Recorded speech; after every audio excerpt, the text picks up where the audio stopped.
அல்ஹம்துலில்லாஹ்.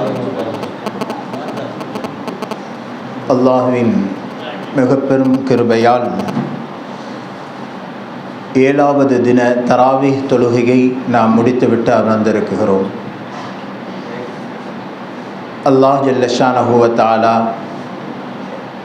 இந்த ரமலானுடைய நோன்பை அல்லாஹ் நம்மிலிருந்து கபூல் செய்து கொள்வானாக.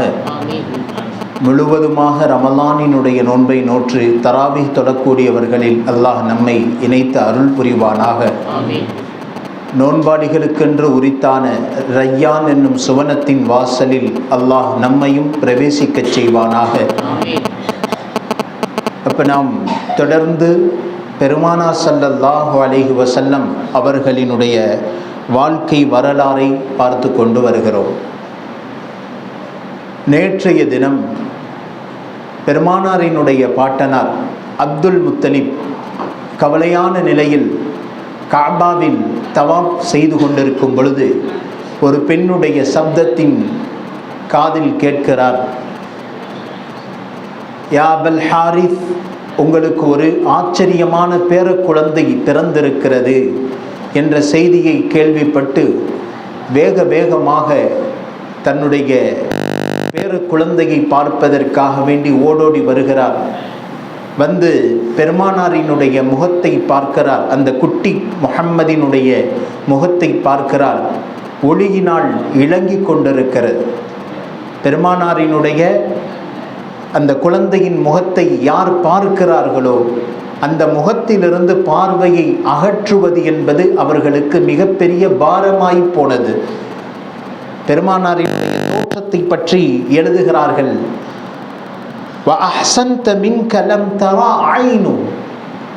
எந்த ஒரு கண்ணும் இதற்கு முன்னால் பார்த்திடாத அளவிற்கு முகத்தில் ஒளிவையும் அழகையும் நிறத்தில் அல்லாஹ் மங்காத தங்கத்தினுடைய நிறத்தையும் அல்லாஹ் பெருமானாருக்கு கொடுத்திருந்தார்.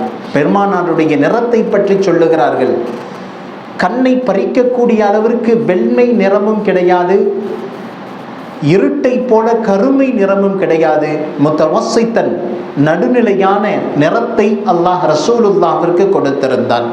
அடுத்து சொல்லுகிறாங்க, வஅஜ்மலு மின்க லம் தலிது நிசாஉ, எந்த ஒரு பெண்ணிடத்திலும் இல்லாத ஒரு பேரழகை அல்லாஹ் ரசூலுல்லாஹ்விற்கு கொடுத்திருந்தான். அடுத்து சொல்றாங்க, வஹுலிகத் முபர்ரிஅன் மின் குல்லி ஐன், உடலில் எந்த ஒரு குறையையும் கண்டுவிடாத அளவிற்கு அல்லாஹ் பெருமானாரினுடைய படைப்பை அவ்வளவு நேர்த்தியாக படைத்திருந்தான். இதை பார்த்து அப்துல் முத்தலிப் மிகப்பெரிய ஆச்சரியத்தில் ஆழ்ந்து போனார். பெருமானாரினுடைய பிறப்பை பற்றி முன் வேதங்களில் குறிப்பிடப்பட்டிருந்ததை யூதர்கள் மாத்திரமல்ல, குறி சொல்லக்கூடியவர்களும் சூனியக்காரர்களும் அதுபோல மந்திரவாதிகளும் பெருமானாரினுடைய முன் அறிவிப்பை தெரிந்து வைத்திருந்தார்கள்.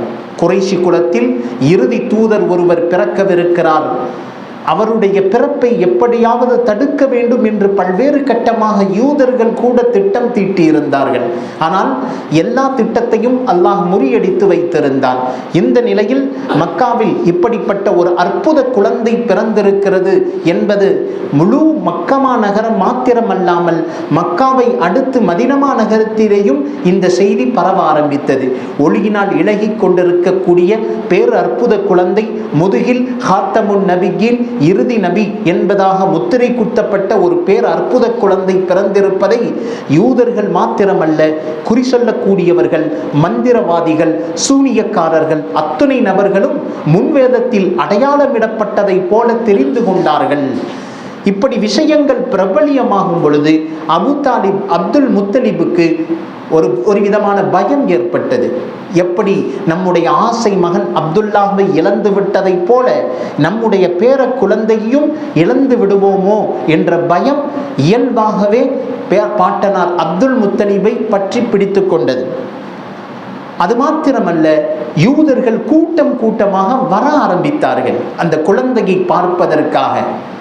ஆலிமுல் யஹூத் என்று சொல்லக்கூடிய ஒருவர் வேகமாக பாட்டனார் அப்துல் முத்தலிபிடத்தில் வந்து கேட்கிறார், உங்களுக்கு ஒரு பேர குழந்தை பிறந்திருக்கிறதாமே, ஒரு ஆச்சரியமிக்க குழந்தை என்று அந்த குழந்தையை நான் பார்க்க வேண்டும் என்று சொல்ல ஆசையோடு அந்த குழந்தையை தூக்கி மக்களுக்கு முன்னால் காட்டுகிறார்கள்.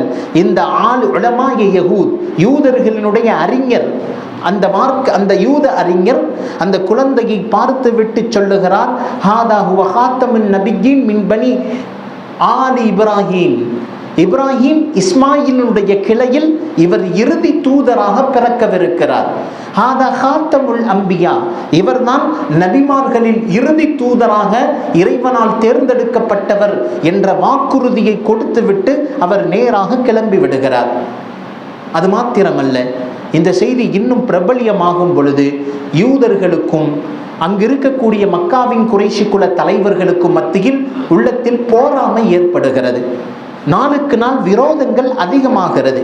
இப்படிப்பட்ட ஒரு பேர் அற்புத குழந்தை ஒன்று கதையை முடிக்க வேண்டும் என்றெல்லாம் திட்டம் தீட்டப்படுகிறது. அது மாத்திரமல்ல, இன்னொருவர் சவ்வாத் இப்னு காரிம் என்று சொல்லக்கூடிய யூத மதத்தை சார்ந்தவர். இவர் மறுபடியும் இந்த குழந்தையை பற்றி கேள்விப்பட்டு வேகமாக மக்கமா நகரத்தை நோக்கி ஓடோடி வருகிறார். அவசரமாக அப்துல் முத்தலிபிடத்தில் இந்த உட்படிப்பட்ட ஒரு குழந்தை பிறந்திருக்கிறதாமே, ஆச்சரியமாக இருக்கிறது, அதை நாம் பார்க்க வேண்டும் என்று சொல்லும் பொழுது அப்துல் முத்தலிப் சொல்லிவிட்டார், இனிமேல் என்னுடைய இந்த பேர குழந்தையை எந்த ஒரு மனிதரிடத்திலேயோ எந்த நபரிடத்திலேயும் நான் காட்டப் போவதில்லை. ஏனென்றால் அந்த குழந்தையின் உயிருக்கு ஆபத்து ஏற்பட்டுவிடும் என்பதை நான் அஞ்சுகிறேன் என்று அவர் பயப்படுகிறார். உடனே அவர் சொல்லுகிறார், அந்த சவாத் பின் காரிம் என்று சொல்லக்கூடியவர் சொல்லுகிறார், மக்களுக்கு மத்தியில் வேண்டாம், நீங்க காட்ட வேண்டாம், எனக்கு மட்டும் தனியாக நான் ஒரு தடவை அந்த பச்சிளங்குழந்தையினுடைய முகத்தை நான் பார்த்து விட்டு சென்று விடுகிறேன் என்று சொல்லி இப்படி அனுமதி தந்தவுடன் வேகமாக சவ்வாத் பின் காரிம் ஆமினா அம்மையாருடைய வீட்டிற்கு பிரவேசம் செய்கிறார். வந்து முஹம்மதினுடைய அந்த குட்டி முஹம்மதினுடைய முகத்தை திறந்து பார்த்தபோது ஆச்சரியப்பட்டு போனார். முகம் ஒளியால் இளங்கிக் கொண்டிருந்தது. இருட்டு அறையில் முஹம்மத் என்ற குழந்தையை வைத்தால் அந்த இருட்டு அறை கூட பிரகாசமாகிவிடும் அளவிற்கு அல்லாஹ் முகத்தில் அவ்வளவு ஒளிவை தந்தான். இந்த குழந்தை முகத்தை பார்த்து சவ்வாத் பின் காரிம் தன்னுடைய இயல்பாக வார்த்தையை வெளியிடுகிறார், ஹாதா ஹுவ முஹம்மதுன் ரசூலுல்லாஹ், இவர்தான் எங்களுடைய தௌராத் வேதத்தில் குறிப்பிட்டதை போல இறுதி தூதர் என்று சத்தியமிட்டு நான் சொல்லுகிறேன். இப்பொழுது இவருக்கு நபிப்பட்டம் கொடுக்கவில்லை, இருந்தாலும் இவரை கொண்டு நான் ஈமான் கொண்டேன். வ ஆமன்து பிரப்பி மூசா வ ஹாரூன் வ பி முஹம்மத், மூசா ஹாரூன் முஹம்மதினுடைய ரப்பை கொண்டும் நான் ஈமான் கொண்டு விட்டேன். இவர் ஒரு கால் பின்னால் நபியாக வரும் பொழுது நான் இவரை நான் உயிரோடு இருப்பேனா இல்லையா எனக்கு தெரியாது, ஆனால் இப்பொழுதே நான் இவரை கொண்டு ஈமான் கொண்டு விட்டேன். முத்தலிப், நீங்கள் இதற்கு சாட்சியாக இருங்கள் என்று சொல்லிவிட்டு அந்த வீட்டை விட்டு வெளியேறி விடுகிறார். இன்னும் நபி பட்டம் கொடுக்கப்படவில்லை. கிதாபுகளில் எழுதுகிறார்கள், பனு ஹாஷிம், பனு குரைஷ் இவர்களுக்கு அடுத்து முதல் நபராக ஈமான் கொண்ட யூதர்களில் ஒருவர் சவ்வாத் பின் காரிம் இவர் என்பதாக எழுதுகிறார். முதல் நபராக ஈமான் கொண்டு விட்டார். அப்ப இந்த சந்தோஷத்தில் தன்னுடைய பேர குழந்தையின் முகத்தை பார்க்கும் பொழுதெல்லாம் அப்துல் முத்தலிபுக்கு தன்னுடைய மகனின் நினைவு வந்தாலும் கூட அந்த ஒளியினால் விளங்கி கொண்டிருக்கக்கூடிய முகத்தை பார்த்து சந்தோஷம் அடைந்து கொண்டிருந்தார், பூரிப்படைந்து கொண்டிருந்தார். இந்த நிலையில் முழு மக்கா நகரம் முழுவதும் விருந்து ஒன்றை வைக்கிறார். அகீகாவினுடைய விருந்து ஒன்றை முழு மக்கா நகரத்திற்கும் அப்துல் முத்தலிப் வைத்து 7வது தினத்தில் அந்த குழந்தைக்கு மிகப்பெரிய ஒரு தடலுபுடலான விருந்து ஏற்பாடுகள் நடைபெறுகிறது. விருந்துகள் முடிந்த பிறகு வந்த மக்கள் எல்லாம் கேட்கிறார்கள், என்ன பெயரை வைத்திருக்கிறீர்கள்? முஹம்மத் என்ற பெயரை சொல்லுகிறார். அனைத்து நபர்களும் ஆச்சரியமாக அங்கிருந்து வெளியேறி விடுகிறார்கள், கிளம்புகிறார்கள். விருந்துடைய வேலைப்பாடுகள் அத்தனையும் முடிவடைந்து விடுகிறது.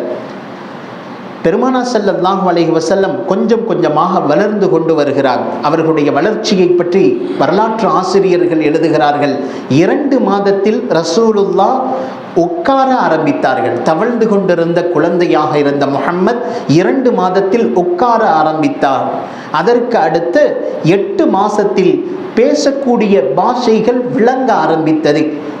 ஒரு வருடத்தில் முன்னால் பேசுபவர் என்ன சொல்லுகிறார் என்பதை மெல்ல மெல்ல குட்டி முஹம்மது அவருக்கு பதிலுரைப்பதற்காக வேண்டி செய்கினை காட்டக்கூடிய குழந்தையாக வளர்ந்து நின்றது எழுதுகிறார். அரபுலகத்தில் ஒரு வளமை ஒன்று இருந்தது. என்ன வளமை என்றால், நேரடியாக தாய்மார்கள் பால் புகட்ட மாட்டாங்க. காரணம், இந்த அரபு தேசத்து மக்கள் பொதுவாக பாலூட்டுவதற்கென்று சில தாய்மார்களை, வாடகை தாய்மார்களை அழைப்பது வழக்கம். அது மாத்திரமல்ல, அந்த நேரத்தில் சில பிரச்சனைகள் அரபு தேசத்திலே இருந்தது. முதலாவது பிரச்சனை வரலாற்று ஆசிரியர்கள் எழுதுறாங்க, ஒரு தோல் நோய் ஒன்று அந்த நாட்டில் பரவி கொண்டு வந்தது என்பதாக சொல்றாங்க. ஒரு பெரிய நோய் ஒன்று அந்த அரபு தேசத்தில் பரவி கொண்டு வந்தது. இதையெல்லாம் பயந்த அப்துல் முத்தலிப் தன்னுடைய இந்த பேர குழந்தைக்கும் நோய் வந்துவிடக் கூடாது என்று அஞ்சி அந்த மக்கமா நகரத்திலிருந்து வெளியாக்குவதற்கு நாடினார். இது ஒன்று.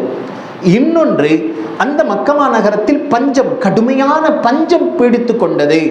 எனவே அந்த பஞ்சத்திலிருந்து பாதுகாப்பதற்காக முஹம்மதை அங்கிருந்து கிளப்ப வேண்டும் என்று அப்துல் முத்தலிப் நாடினார் என்பதாக வரலாற்று ஆசிரியர்கள் பதிவு செய்திருந்தாலும், இந்த முஹம்மதை பாதுகாப்பதற்கு நிறைய எதிரிகள் உருவாகிவிட்டார்கள். இவர்களை பற்றி அல்லாஹ் சொல்லுகிறான், யாரிஃபூனஹு கமா யாரிஃபூன அப்னாஅஹும். இறை தூதர் ஒருவரை தன் பிள்ளைகள் அறிந்திருப்பதை போல அங்க அடையாளங்களை அத்துணையும் யூதர்களும் மாற்று மத சகோதரர்களும் அறிந்து வைத்திருப்பார்கள். எனவே இப்படிப்பட்ட எதிரிகள் அதிகமாக இருக்கும் பொழுது தன்னுடைய பேர குழந்தையை மக்காவிலேயே வைத்திருந்தால் அவருடைய உயிருக்கு ஆபத்து ஏற்படும் என்பதை அஞ்சியே மக்காவிலிருந்து வெளிக்கிளப்புவதற்கு ஏதேனும் ஒரு காரணத்தை யோசித்துக் கொண்டிருந்தார் அப்துல் முத்தலிப். இந்த நேரத்தில் தான் மக்காவிலிருந்து சுமார் 78 மைல் தூரத்திற்கு பனு சாத் என்னும் கோத்திரம் ஒரு கிராமத்தில் வாழ்ந்து வந்தார்கள். இந்த பனு சாத்ல ஒரு 10 பெண்கள் பாலூட்டும் வேலையை செய்திருந்தாங்க. இவங்க என்ன செய்வாங்க, மக்காவிற்கு போய் பெரும் பெரும் தலைவர்களுடைய குழந்தைகளை வாங்கி கொண்டு அவர்களுக்கு பால் புகட்டி மறுபடியும் அவங்கள்ட்ட போய் கொடுப்பாங்க. ஒரு 3 வருடம் 4 வருடம் அந்த குழந்தையை தன்னிடத்தில் வைத்து பால் கொடுத்து வளர்த்து அவர்களிடத்தில் ஒப்படைப்பார்கள். அதற்குரிய ஊதியத்தை குறைஷி தலைவர்கள் கொடுப்பாங்க. இது வளமையாக இருந்தது. அப்ப கடுமையான பஞ்சம் பீடித்திருந்த காலத்திலே அந்த பனு சாத் கூட்டத்திலிருந்து 10 பெண்கள் வெளிக்கிளம்பி மக்கமா நகரத்தை நோக்கி ஏதாவது குழந்தைகள் கிடைக்காதா, முதலில் குறைஷி குல தலைவர்களிடத்தில் கேட்டு பார்க்கலாம், அந்த வீட்டு குழந்தைகளிடத்தில் குழந்தை பெற்றால் நல்ல காசு, சம்பளங்கள், சன்மானங்கள் கிடைக்கும் என்று தேடிக்கொண்டு 10 பெண்கள் வெளிக்கிளம்புறாங்க. அதுல ஒரு பெண்மணியின் பெயர் தான் ஹலீமா சாதியா. இந்த பெண்மணி இயற்கையாகவே அவர்களுடைய உடல் ரொம்ப வற்றிய நிலை, ரொம்ப ஒல்லியாக இருப்பாங்க. கடுமையான சாப்பாடு குறைவு, பஞ்சம் கடுமை, ரொம்ப உடல் மெலிந்த நிலையில் கிளம்பிய ஹலீமா சாதியா அவருடைய ஒட்டகமும் ரொம்ப ஒல்லியான ஒட்டகமாக இருந்தது. கிளம்புவதற்கு ரொம்ப தாமதமானது. கிளம்பிய 10 பெண்களில் மிக தாமதமாக பின்தங்கிய நிலையில் வந்தவர்கள் ஹலீமா சாதியா.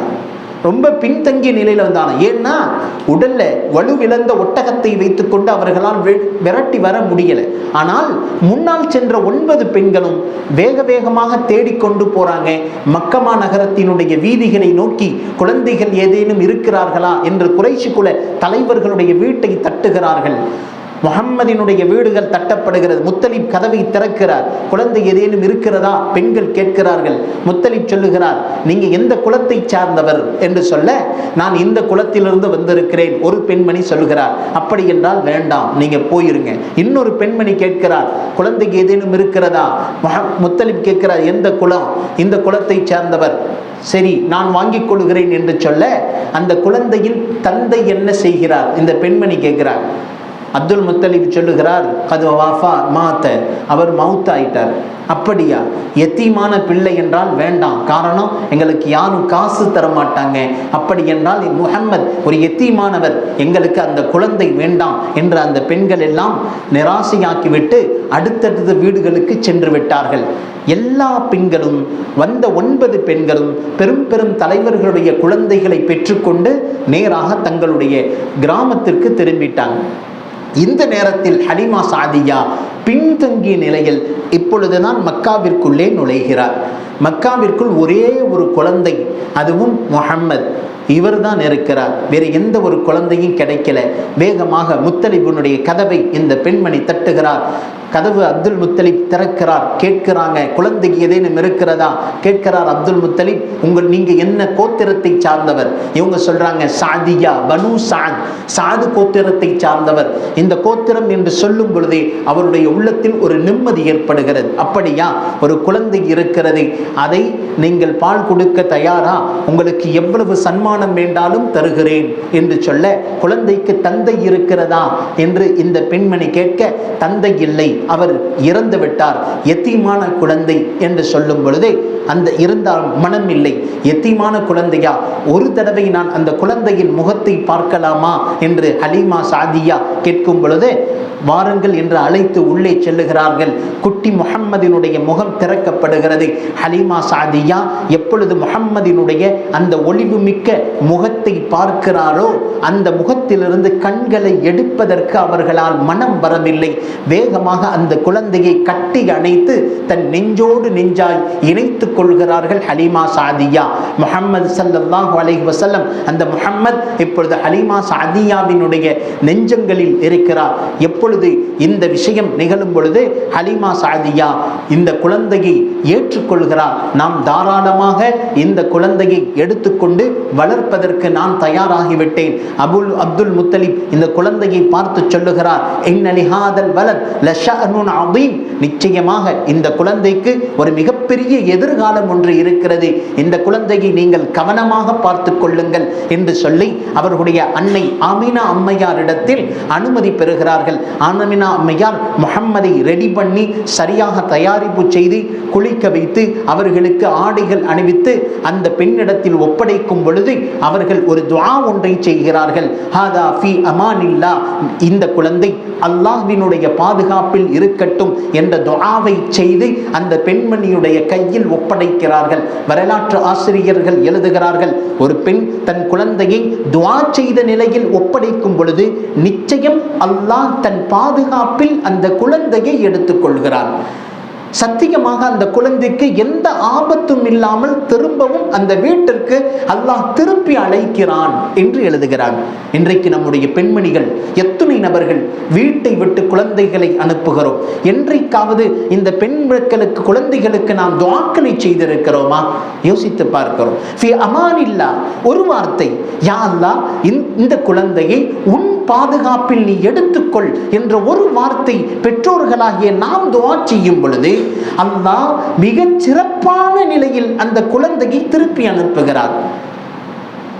மூசா அலைஹிஸ்ஸலாத்து வஸ்ஸலாத்தினுடைய வரலாற்றை நீங்கள் எடுத்து பாருங்கள். அந்த மூசா அலைஹிஸ்ஸலாத்துடைய அம்மையார், அல்லாஹ் சொல்லுகிறான், அந்த குழந்தையை நீ ஆற்றில் அனுப்பிவிடு என்று சொல்லும் பொழுது அந்த அம்மையார் மஊனா என்ற பெண்மணி ஒரு குழந்தையை, அந்த மூசாவை குட்டி பையில் வைத்து சொல்லக்கூடிய துஆ ஃபீ அமானில்லா, யா அல்லாஹ் இந்த குழந்தையை உன் பாதுகாப்பில் எடுத்துக்கொள். குழந்தையாக சென்ற மூசா பிறகு அல்லாஹ்வினுடைய நபியாக கலீமுல்லாவாக திருப்பி அனுப்புகிறார். துஆ, பெற்றோர்களுடைய துஆ. ஆமினா அம்மையாரும் அதே துஆவை செய்தார்களே. இப்ராஹிம் அலைஹிஸ்ஸலாம் தன்னுடைய மனைவி ஹாஜரா அம்மையாரை வனாந்தர காட்டில் விட்டுவிட்டு இப்ராஹிம் அலைஹிஸ்ஸலாம் சொன்ன வார்த்தை இதுதான், யா அல்லாஹ் ஃபீ அமானில்லா, இதை உன் பாதுகாப்பில் நீ வைத்துக்கொள். இஸ்மாயில் குட்டி குழந்தை, அதோடு ஹாஜரா அம்மையார், வனாந்தர காடு. இப்ராஹிம் நபி செய்த துஆ இதுதான், ஃபீ அமானில்லா, உன் பாதுகாப்பில் இந்த குழந்தையை வைத்துக்கொள் யா அல்லாஹ் சொல்லி வேகமாக திரும்பி விடுகிறார்கள். அந்த குழந்தையை அல்லாஹ் இஸ்மாயில் அலைஹிஸ்ஸலாத்தை ஸபீஹுல்லாஹ்வாக, நபியாக தேர்வு செய்து இப்ராஹிமுடைய கையில் அல்லாஹ் அனுப்பி வைத்தானே. யோசித்து பார்க்கிறோம் பெற்றோர்மார்களே, நம்முடைய குழந்தைகளை இல்லத்திலிருந்து அனுப்பும் பொழுது நாம் துஆக்களை செய்து அனுப்புவோம். அல்லாஹ் குழந்தையினுடைய திறமைகளை அனாதிரி திறமைகளாக உயர்த்தி உங்களுடைய இல்லங்களுக்கு திருப்பி அனுப்புவார். அப்ப ஆமினா அம்மையார் துஆக்களை செய்த நிலையில், அந்த குழந்தைக்கு துஆ செய்த நிலையில் அனுப்புகிறார்கள், யா அல்லாஹ் இந்த குழந்தையை உன் பாதுகாப்பில் வைத்துக்கொள். குழந்தையை பெற்றுக்கொண்டு ஆமினா அம்மையார் வேகமாக வீட்டை விட்டு வெளியே வருகிறார்கள். அந்த மெலிந்த ஒட்டகத்தின் மீது ஈருலக சக்கரவர்த்தி இப்பொழுது அமரவிருக்கிறார். எப்பொழுது முஹம்மதை அள்ளி அணைத்து தன் நெஞ்சோடு வைத்துக் கொண்டிருந்த ஹலீமா சாதியா எப்பொழுது ஒட்டகையின் மீது ஏறி அமர்ந்தார்களோ இப்பொழுது ஒட்டகை புரிந்து கொண்டது, ஈருலக தலைவர் முஹம்மத் இந்த உலகத்தில் வந்துவிட்டார். முதல் தடவையாக என் மீது அமரவிருக்கிறார். முதல் கட்டமாக இந்த குழந்தை என் மீது அமரவிருக்கிறது. வரலாற்று ஆசிரியர்கள் பதிவு செய்கிறார்கள். இதை விளங்கி கொண்ட அந்த ஒட்டகம் கஅபாவின் பக்கம் திரும்பிக் கொண்டு கிளம்புவதற்கு முன்னால் தனது தலையை பூமியின் பக்கம் சஜிதா செய்தது. மறுபடியும் எழுந்தது. இரண்டாவது தடவை சஜிதா செய்தது, மறுபடியும் எழுந்தது. மூன்றாவது தடவை சஜிதா செய்தது, மறுபடியும் எழுந்தது. இப்பொழுது தனது நாட்டை நோக்கி இந்த குதிரை பயணமாக தொடங்குகிறது. எந்த அளவிற்கு ஆரோக்கியமாகவும் திடகாத்திரமாக பயணத்தை தொடங்கியது தெரியுமா? வரலாற்று ஆசிரியர்கள் பதிவு செய்தாங்க, தன்னுடைய அந்த 9 நபர்களையும் முந்திக் கொண்டு வேகமாக தன்னுடைய கிராமத்தை நோக்கி சென்றடைந்தது. அசந்து போனார் ஹலீமா சாதியா, அசந்து போனார். அது மாத்திரமல்ல, இன்னும் பல அற்புதங்களை தன் வாழ்க்கையில் ஹலீமா சாதியா பார்த்ததை வரலாற்று ஆசிரியர்கள் பதிவு செய்கிறாங்க. இதனுடைய தொடரை இன்ஷா அல்லாஹ் நாளை பார்க்கலாம். எதை சொன்னோமோ எதை கேட்டோமோ அதன்படி அமல் செய்வதற்கு வல்ல ரஹ்மான் நம் அனைவருக்கும் தௌஃபீக் செய்வானாக.